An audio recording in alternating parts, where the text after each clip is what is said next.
actively seeking his ideal bride.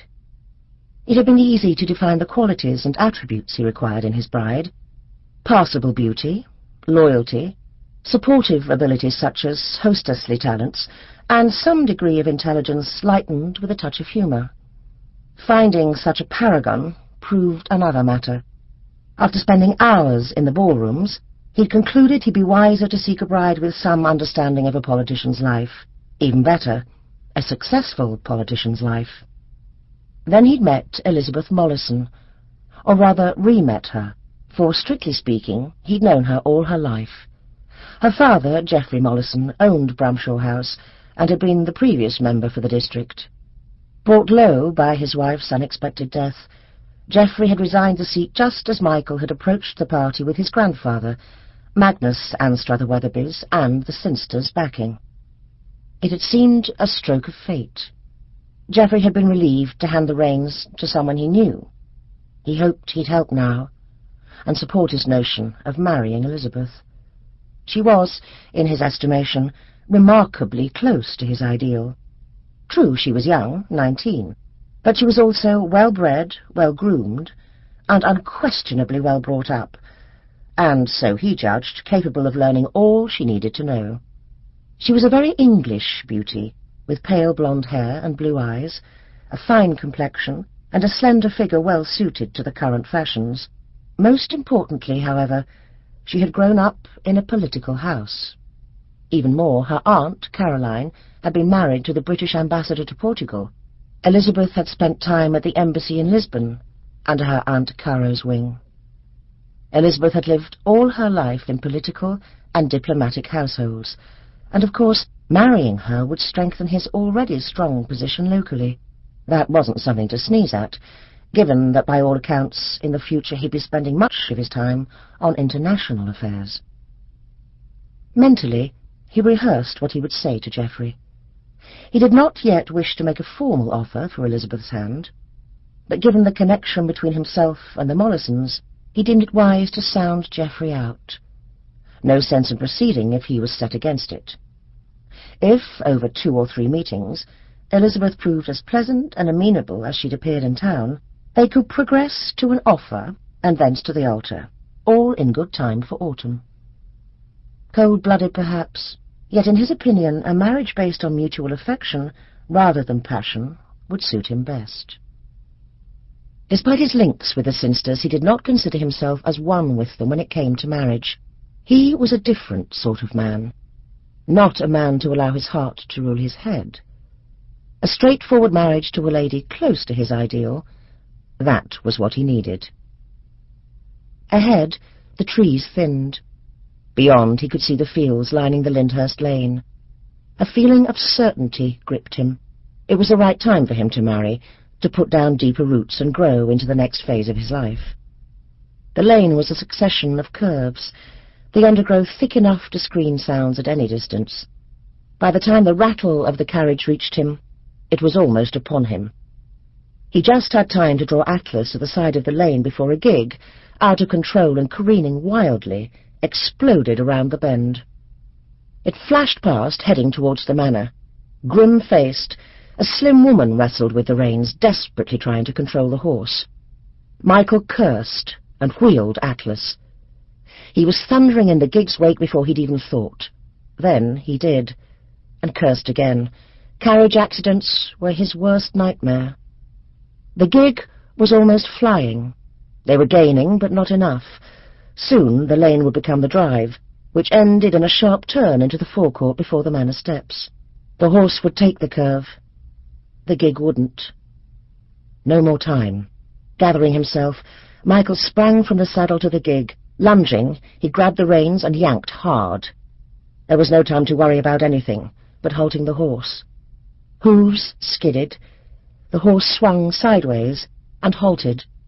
Momentum whipped the gig around. Pure luck kept it upright. The lady was flung out of the gig onto the grassy verge. She landed face down. He sprawled half atop her. For an instant he couldn't move, couldn't draw breath, couldn't think. Oof! Beneath him the lady struggled. She couldn't move until he did. He rolled back, sat up. His gaze fell on the stone monument yards away. The terror of screaming horses filled his mind. Jaw setting, he drew in a tight breath and got to his feet, watched as the lady pushed back, then swung around to sit. He reached down, hauled her unceremoniously to her feet. "Of all the stupid, witless—" He broke off. "If you can't handle the reins, you shouldn't be driving." He wondered if she was deaf. She gave no indication she'd heard him. Caroline Sutcliffe dusted her gloved hands. Ignoring the solid lump of mail reverberating with aggravation before her, she shook out her skirts, then straightened her gauzy scarf, and finally consented to look up. "Thank you, sir, whoever you are, for your rescue, however ungracious." Her tone would have done a duchess credit, cool, confident, assured, and haughty.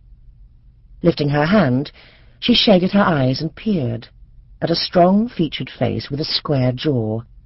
It was the face she'd come there to find. She tilted her head. "Michael? It is Michael Anstruther-Wetherby, isn't it?"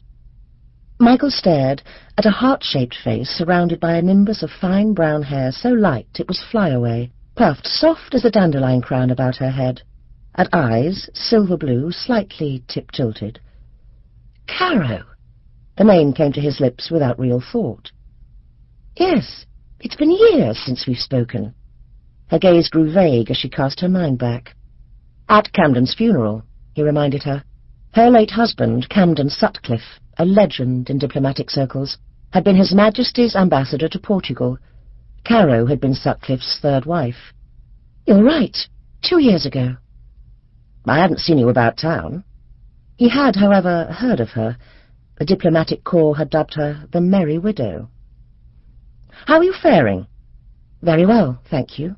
Camden was a good man, and I miss him, but—" She shrugged lightly. "There were more than 40 years between us, so it was always going to be this way." Caro held the horse's head while he untangled the reins. He frowned. "What happened?" "I have no idea. I was coming from a ladies' association meeting at Fordingham." The crisp clop of hooves had them both glancing towards the gates. A gig came trotting smartly through. The large lady driving saw them, waved, then briskly steered the gig toward them. "Muriel insisted I attend the meeting. You know how she is." Caro spoke quickly beneath the rattle of the gig's approach. "She offered to drive me, but I decided if I was travelling all that way I would use the trip to call on Lady Kirkwright. So I drove over early, attended the meeting, and Muriel and I drove back in tandem." Michael understood all she was telling him. Muriel was Camden's niece, Caro's niece by marriage, although Muriel was 7 years the elder. She too had grown up in Bramshaw, and like the pair of them, Muriel had never left.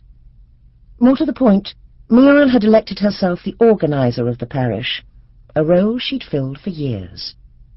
With a flourish, Muriel brought her gig to a halt in the forecourt. She was handsome in a mannish way, undeniably striking with her upright carriage and dark hair. She stared at Caro. "Great heavens, Caro, were you thrown? The way you took off, I never would have believed you'd succeed in reining Henry in." "I didn't." Caro waved at Michael. Luckily, Michael was riding out. He bravely leapt into the gig and performed the necessary feat. "Thank goodness for that." Muriel turned to him, nodding in greeting.